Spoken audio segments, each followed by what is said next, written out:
महालक्ष्मी को क्यों पसंद है बेलपत्र? महालक्ष्मी ने क्यों धरा बेलपत्र का वृक्ष का रूप? शिव ने क्यों माना बेल वृक्ष को शिव स्वरूप? जाने इस कथा में। नारद जी ने एक बार भोलेनाथ की स्तुति करके पूछा, प्रभु आपको प्रसन्न करने के लिए सबसे उत्तम और सुलभ साधन क्या है? हे त्रिलोकीनाथ, आप तो निर्विकार और निष्काम हैं, आप सहज ही प्रसन्न हो जाते हैं। फिर भी मेरी जानने की इच्छा है कि आपको क्या प्रिय है। शिव जी बोले, नारद वैसे तो मुझे भक्त के भाव सबसे प्रिय हैं, फिर भी आपके पूछने पर मैं बताता हूँ। मुझे जल के साथ साथ बेलपत्र बहुत प्रिय हैं। जो अखंड बेलपत्र मुझे श्रद्धा से अर्पित करते हैं, मैं उन्हें अपने लोक में स्थान देता हूँ। नारद जी भगवान शंकर और माता पार्वती की वंदना कर अपने लोक को चले गए। उनके जाने के पश्चात पार्वती जी ने शिव से पूछा, हे प्रभु, मेरी यह जानने की बड़ी इच्छा हो रही है कि आपको बेलपत्र इतना प्रिय क्यों है।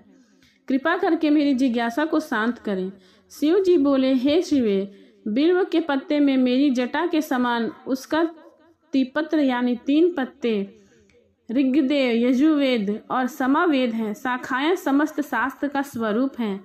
बिल्व वृक्ष को आप पृथ्वी पर कल्प वृक्ष समझे, जो ब्रह्मा विष्णु शिव स्वरूप हैं। हे पार्वती, स्वयं महालक्ष्मी ने शैल पर्वत पर बिल्व वृक्ष रूप में जन्म लिया था। इस कारण से भी बेल का वृक्ष मेरे लिए अति प्रिय है। महालक्ष्मी ने बिल्व के रूप धारण करके सुनकर पार्वती जी को कौतूहल में पड़ गई। पार्वती जी के उपजी जिज्ञासा अपने को रोक नहीं पाई। उन्होंने पूछा, देवी लक्ष्मी, आखिर बेलपत्र वृक्ष के रूप में क्यों लिया? यह क्या कथा है, सो विस्तार से कहें। भोलेनाथ ने देवी पार्वती को कथा सुनानी आरंभ की। हे देवी, सतयुग में ज्योति रूप में मेरे अंश का रामेश्वर लिंग था। ब्रह्मा आदि देवों ने उसका विधिवत पूजन अर्चना किया था। इसका परिणाम यह हुआ कि मेरे अनुग्रह से वाणी देवी सबकी प्रिया हो गई। वह भगवान विष्णु के समस्त प्रिय हो गई। मेरे प्रभाव से भगवान केशव के मन में वाग्देवी के लिए जितनी प्रीति उपजी, वही स्वयं लक्ष्मी को नहीं भाई। लक्ष्मी देवी श्रीहरि के प्रति मन में कुछ दुराव पैदा हो गए। वह चिंतित और रुष्ट होकर चुपचाप परम उत्तम श्रीशैल पर्वत पर चली गई। वहां उन्होंने तप करके निर्णय किया कि उत्तम स्थान का चयन करेंगी। महालक्ष्मी ने उत्तम स्थान का निश्चय करके मेरे लिंग विग्रह की उग्र तपस्या प्रारंभ कर दी। उनकी तपस्या से कठोरतम होती जा रही थी।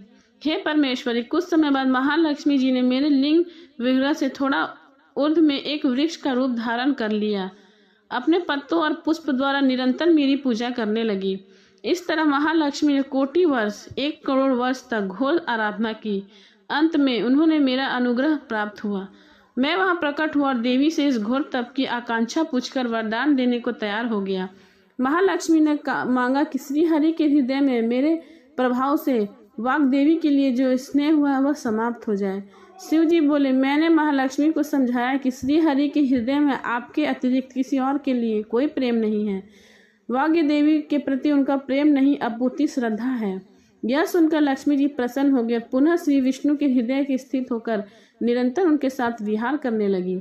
हे पार्वती, महालक्ष्मी के हृदय का एक बड़ा विकार इस प्रकार दूर हुआ। इस कारण हरिप्रिया उसी वृक्ष स्वरूप में सर्वदा अतिशय भक्ति से भरकर यत्न पूर्वक मेरी पूजा करने लगी।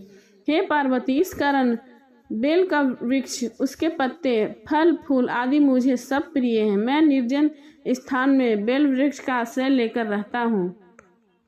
बेल वृक्ष को सदा सर्वज्ञमय माना जाता है, इसमें तनिक भी संदेह नहीं। बेलपत्र, बेल फूल, बेल वृक्ष अथवा बेल काष्ठ के चंदन से मेरा पूजन करता है, वह भक्त मेरे प्रिय होता है। बेल वृक्ष को शिव के समान ही समझो। वह मेरा शरीर है, जो बेल पर चंदन से मेरा नाम अंकित करके मुझे अर्पण करता है। मैं उन्हें सभी पापों से मुक्त करके अपने लोक स्थान देता हूँ। हे देवी, उस व्यक्ति को स्वयं लक्ष्मी जी भी नमस्कार करती हैं, जो बेल पत्थर से मेरी पूजन करता है। जो बेल मूल के प्राण छोड़ता है, उसको रुद्र देह प्राप्त हो। मेरी पूजा के लिए बेल के उत्तम पत्तों का ही प्रयोग करना चाहिए, जिससे मुझे बहुत प्रसन्नता होती है। प्रेम से बोलिए शंकर भगवान की जय, माता लक्ष्मी की जय।